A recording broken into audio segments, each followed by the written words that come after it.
Hello, FPL managers. Welcome to the FPL Optimized podcast. This is episode number 99, meaning that number 100 is in sight now.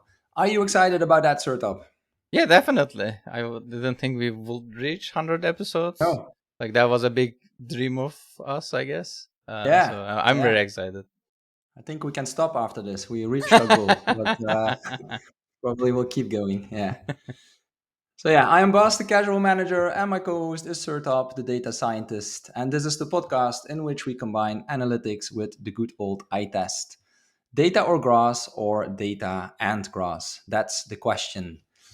2 weeks are behind us now, and game week 3 is coming up, and then we'll have the first international break. Can you believe it? I mean, we just started and there's a break coming up, but okay, it is what it is. As usual, let's start with a quick game week review. Sertalp, how did it go for you? It went okay-ish, I will say. I mean, I was below the average, like FPL average. I got 65 points. My game week rank was 5.8 million. So, not the best, I will say, but it could have been worse because I don't have Haaland in my team, Yeah. and lots of people triple captain him, Yes. and he just delivered for the owners. So, Yeah. look, considering that, I think I'm okay. I'm fine. I lost our weekly challenge to you, but Yes. other than that, I'm good. 1-0. After the tie in game week 1, this time Yes. I won 1-0. So yes, should say it again, 1-0. Thank you. For the people who didn't hear it at the Yes, back. yes, 1-0. Yes.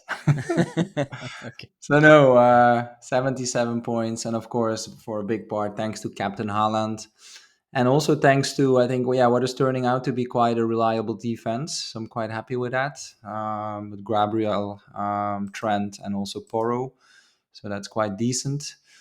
Yeah, however, to your point, I think a lot of teams had quite good scores. There were surprisingly, probably, I would say, surprisingly many people who triple captained Haaland. A lot of people were talking about it, and I think the question was if really many people were going to do it. But it turned out that quite many people did it, and yeah, they got rewarded quite early on. Haaland had an early goal, so I think for a lot of people that was a big relief. Mhm. But beyond that, I think also people without Haaland, probably a lot of people had Son or Palmer who also scored big points. So I think there were many routes to points. So yeah, even for me with a decent score, not too much above average, but still quite happy with the start of my season. Yeah. All right, well, let's focus on game week 3. And I've noticed on X that quite some people have activated their wild card or thinking about it, which is quite early.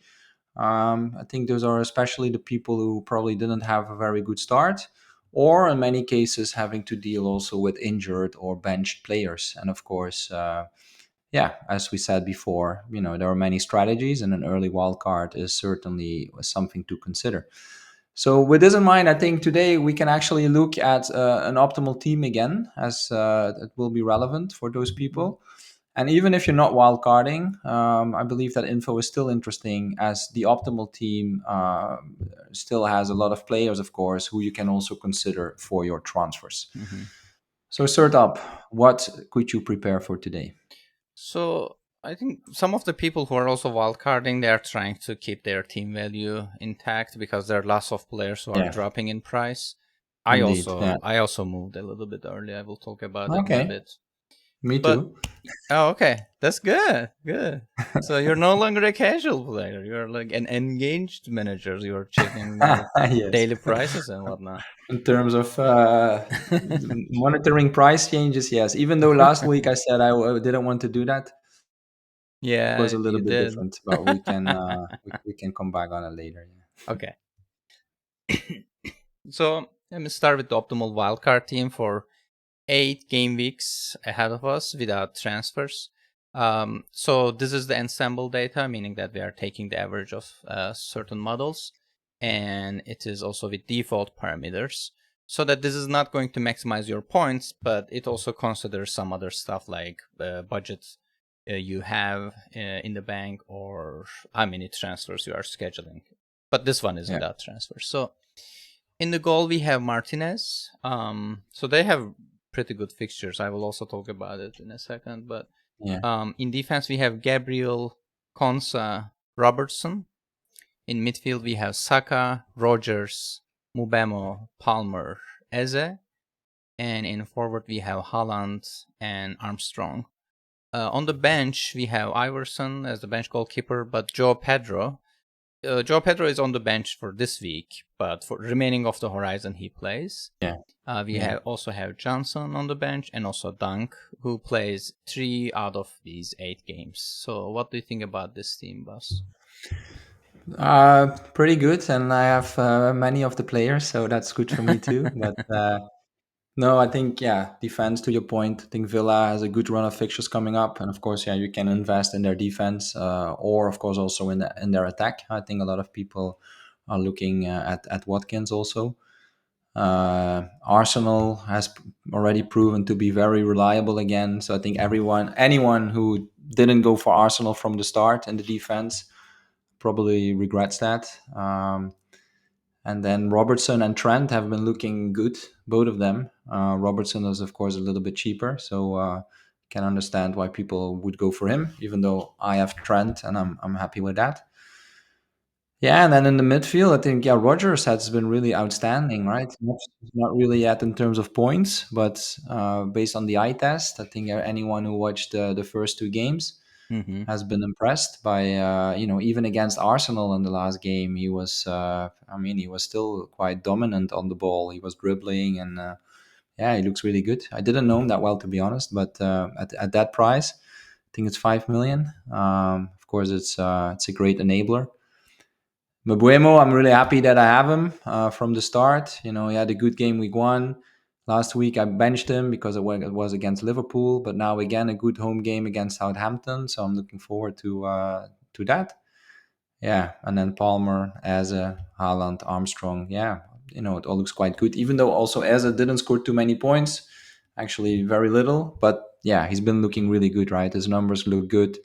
And yesterday in the cup game, I think he had a goal and an assist. So it can happen any game, and I think people should stay confident in him. Yeah. Yeah, awesome. Thanks for commenting on it. Okay. And this is the same team, but just like showing the rotation a little bit Yeah. easier. So we have some, pretty good fixtures here with this team. But again, this is without transfer scheduled. Oh, without transfers. Yes. So if you start with this team and if you don't schedule any transfers, or let's say you only use your transfers when you need it. So in terms of captaincy, it goes Haaland against West Ham this week, and then Haaland against Brentford the following week, and then Palmer against West Ham in game week 5, Saka against Leicester, and then Haaland against Fulham, Haaland against Wolves, Southampton in 9, Haaland against Southampton, and then finally Haaland against Bournemouth in game week 10. So a pretty good captaincy round too. Like overall the team also looks good. But if we allow Solver to make transfers, yes, then the optimal team changes. So this is the optimal team with transfers. It's interesting because some players are the same. Martinez again in the goal, Gabriel, Konza, Robertson in defense, Mubemo, Palmer, Eze, they are still here. But it has Salah in it. And then also Bruno Fernandes. And in forward, it has Watkins and Armstrong. Okay. And on the bench goalkeeper is Muric. And then we have Joe Pedro, Johnson, Dunk. So the bench also looks the same. So the main difference is it doesn't have Haaland. It has Salah instead. Well, because of it, so there are some moves scheduled, right? So it stays with Salah until game week 5.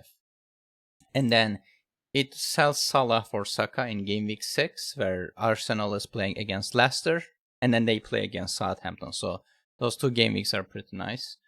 It sells Armstrong after 3 game weeks for Havertz. So we keep talking about this, but Solver really likes having triple Arsenal for game week 6 and 7. Yeah. But after game week 7, it sells both of them. So Saka becomes Gibbs White, Havertz becomes Haaland, and Watkins becomes Armstrong again. So Mm.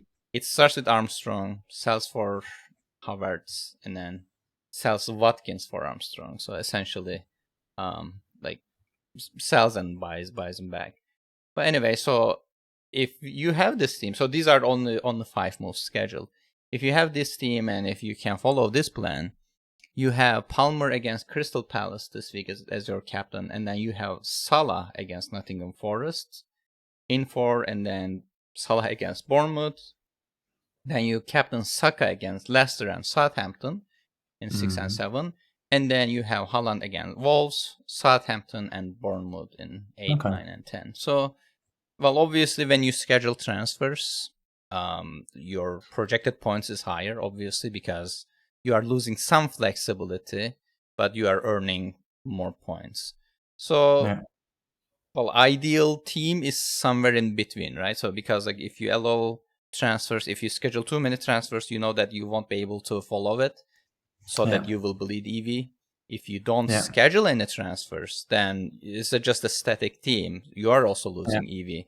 So the Yeah. ideal optimal team is somewhere in between, which was a little bit surprising to me because, sometimes even with or without transfers, you always get the same premium player in the optimal team. But in this case, Mm. it is somewhere in between. So you can either start with Salah, Haaland, like depending on what you want to do.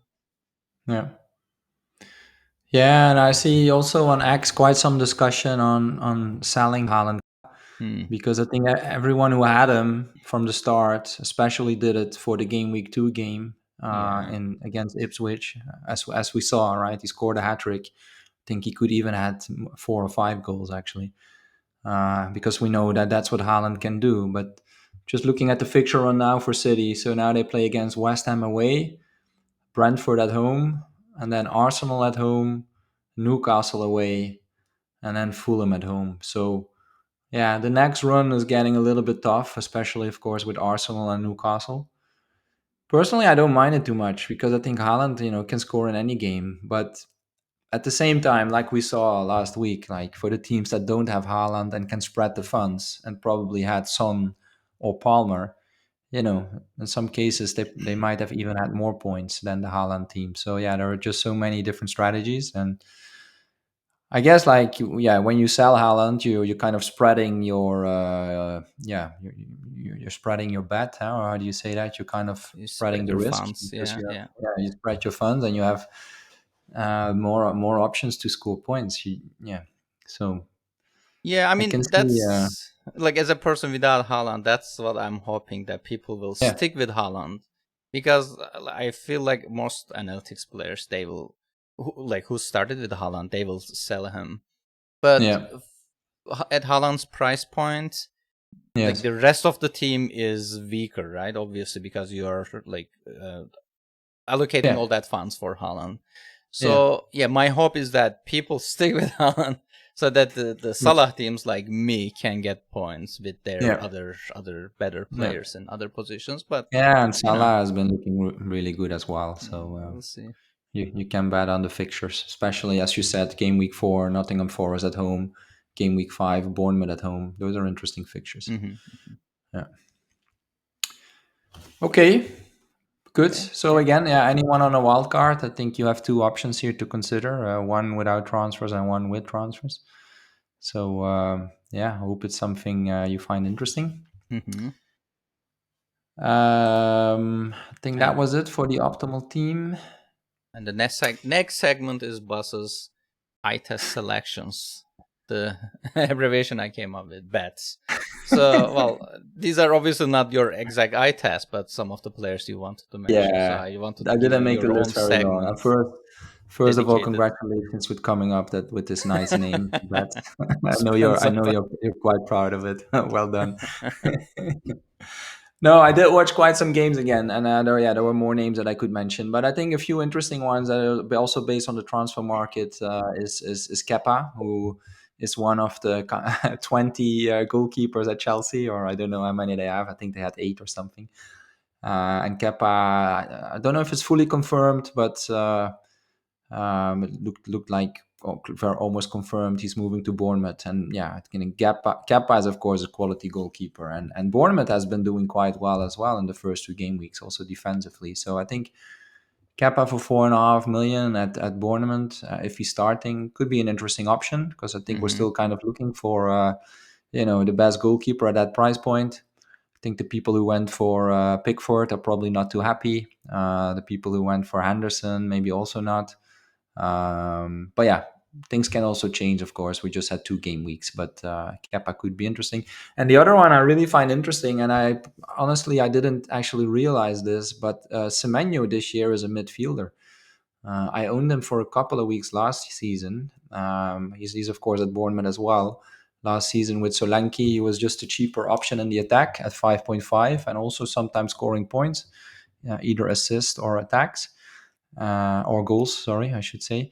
And now he's a midfielder, but basically in reality on the pitch, not much change, right? He's still very attacking. I think actually he is an attacker, but in the game he's qualified as a midfielder. So this can be interesting, and he looked really good also in the first 2 games. So I think someone to keep an eye on.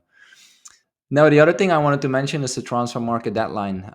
So, if people don't know, the deadline is on Friday for the Premier League. So, yeah, we can expect a lot of activity still during the next couple of days.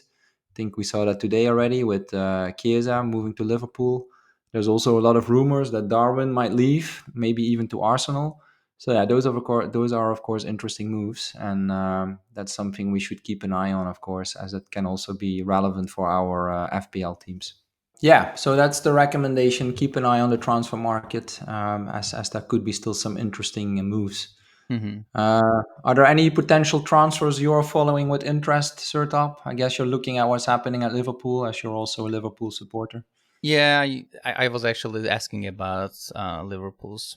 I think they signed Chiesa this morning, so Yeah, I was yeah, wondering what it means for Salah minutes. So I was just yeah, asking my Liverpool friends if Salah will lose any minutes. But I think so. I think they see the transfer as a more like a backup for rotation purposes. Like he might, Salah might lose some minutes, but nothing yeah. worrying at this point, at least. So No, for a few weeks, it should be good, maybe. I wouldn't be too worried about Salah now, because he also looked really good in the first 2 games. No. Mm-hmm.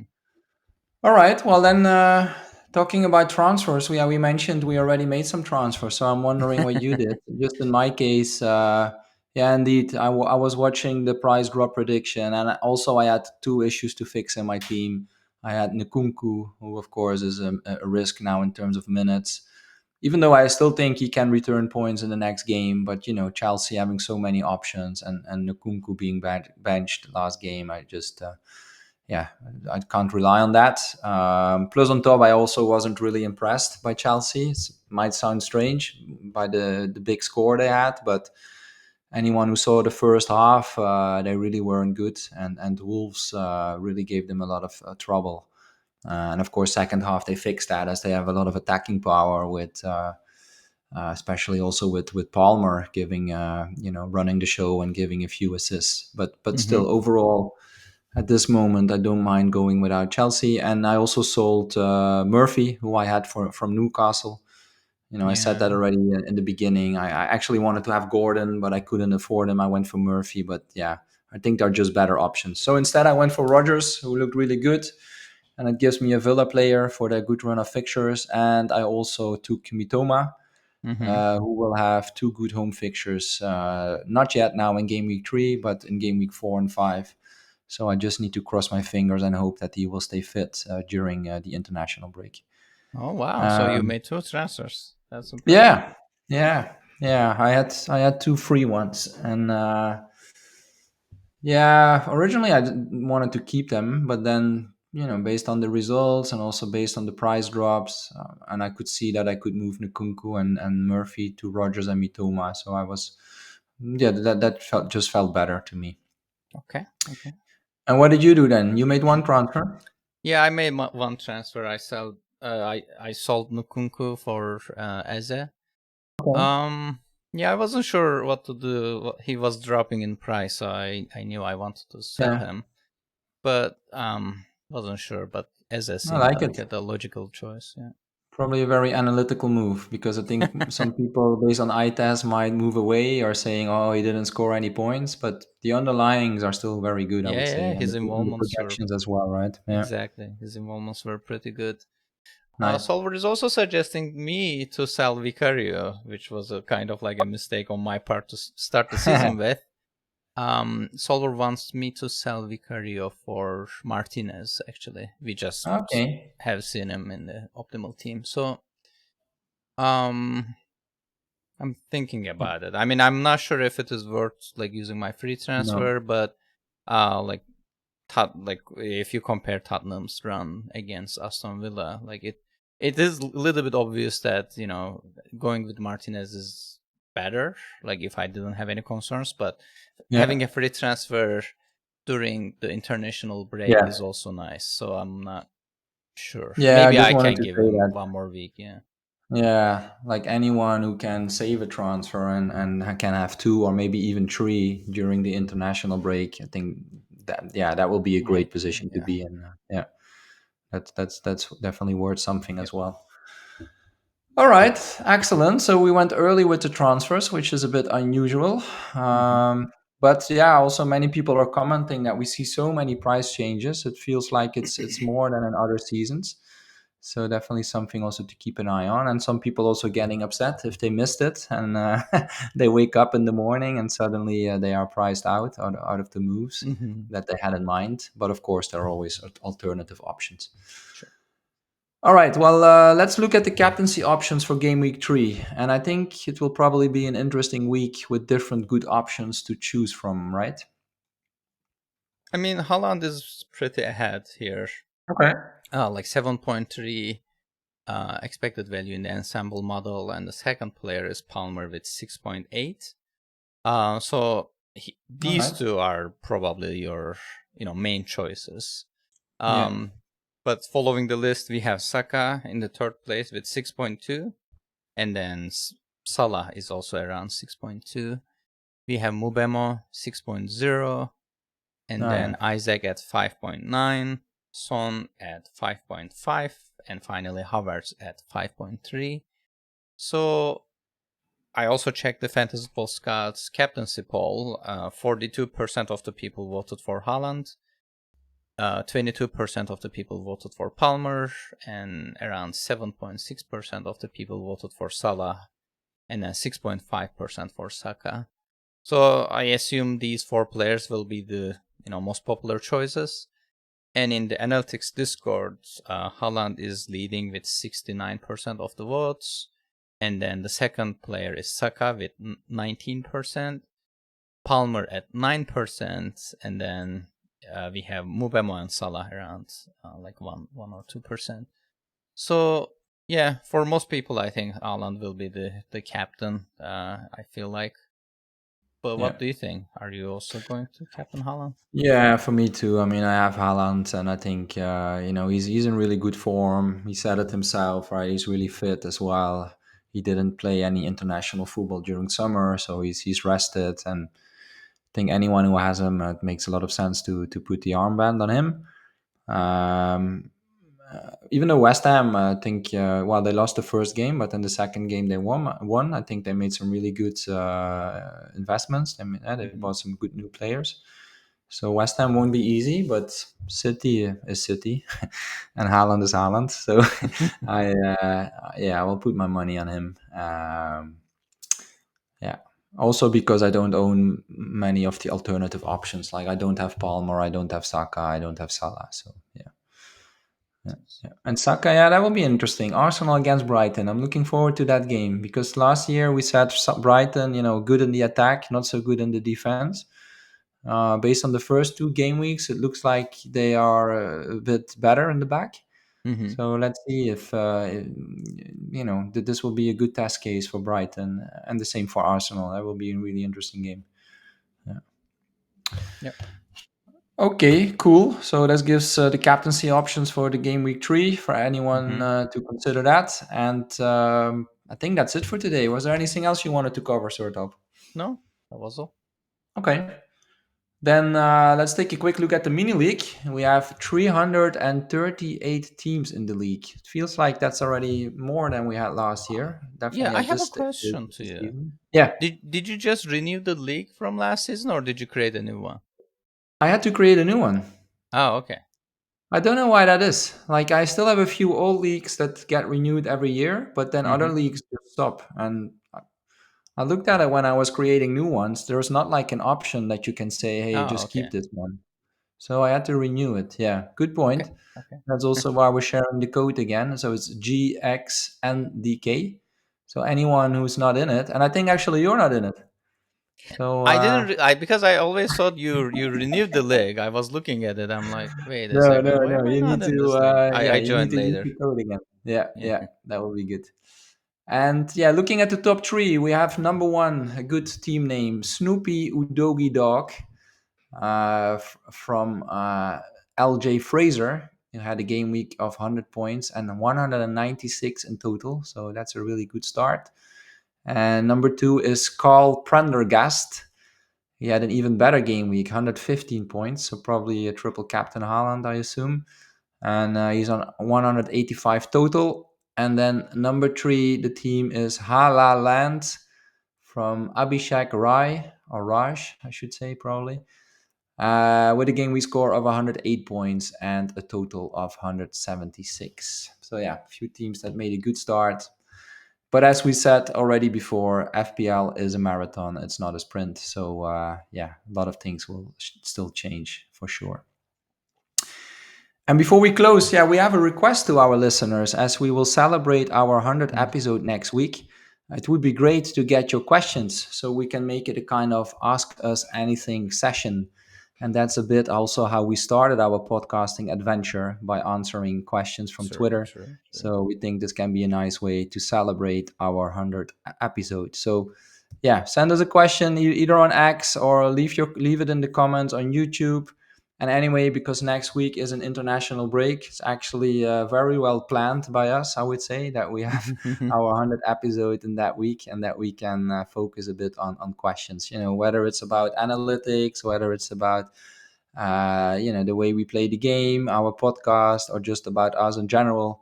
Leave any questions and yeah, we'll try to pick a few and take that for the pod.